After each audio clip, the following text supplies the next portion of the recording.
if you had to go, had a chance to go back in your career, way back in the beginning, is there something that you wish someone would have told you about the field, or even going to now? Is there a message that you give all the new interns or the new staff members that come into your program there that really tries to, solidify your thoughts and your opinions about what they're actually getting into or getting in for? Wow, this is a fun question. If I could go back in the field and tell myself something, I probably wouldn't tell myself anything. I'd probably just slap myself.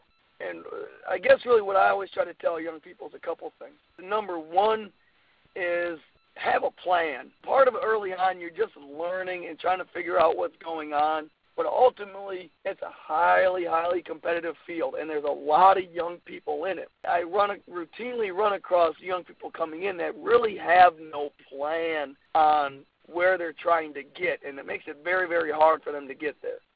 The other thing I always try to remind young people, simply because I had to figure this one out for myself, is you don't know everything.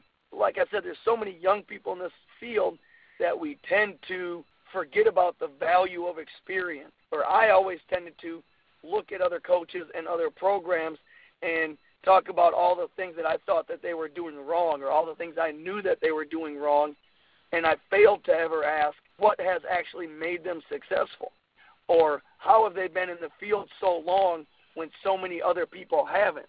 As a young coach, I would always chalk that up to just dumb luck, or they found a good head coach that liked them, and they'd always bring them around or bring them back. But what I never asked is, why did that head coach always bring them back?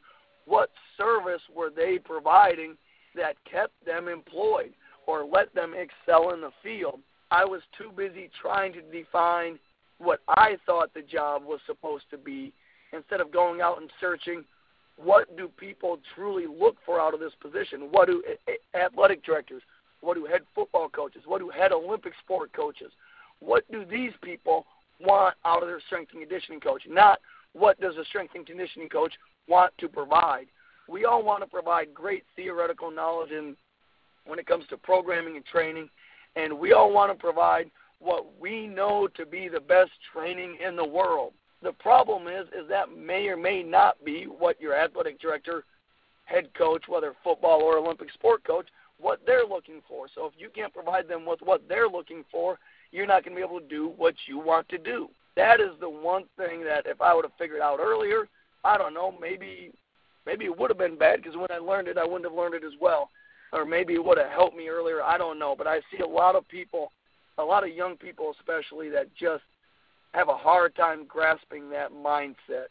Well, Coach Davis, man, I really appreciate you taking some time out of your day there. I know you're a busy man, and I wish you luck this season. Hopefully the whole entire athletic department, not just the football program, has an awesome season and an awesome year as a whole. I hope this is a launching pad where we can talk shop more regularly. And if I can reach out, reach out to you or vice versa, if I can help you with anything, please do not hesitate to shoot me an email or give me a call. If anybody had any questions about anything that we discussed here on the podcast or the audio interview, how would they go about reaching out to you? Well, probably the easiest way to get me is to email me, and my email is adam-davis@utulsa.edu. We're always running around in meetings or training athletes or whatever, so the easiest way is to email, because then I can return that, at midnight or 4 in the morning or whatever, and not try to find a time when we can, people can meet up on the phone. So that's probably the easiest way to do it. Well, again, Coach Davis, man, thanks again for taking some time out of your day. Good luck this season. I look forward to keeping in touch. I wrote down a couple notes here that I'm going to probably shoot back and forth with you on email, and hopefully this opens the door to growing the network and just having a greater appeal as far as a resource to go to and learn from them, man. All right, I appreciate the opportunity to talk with you. Have a great day, Coach. All right, you too.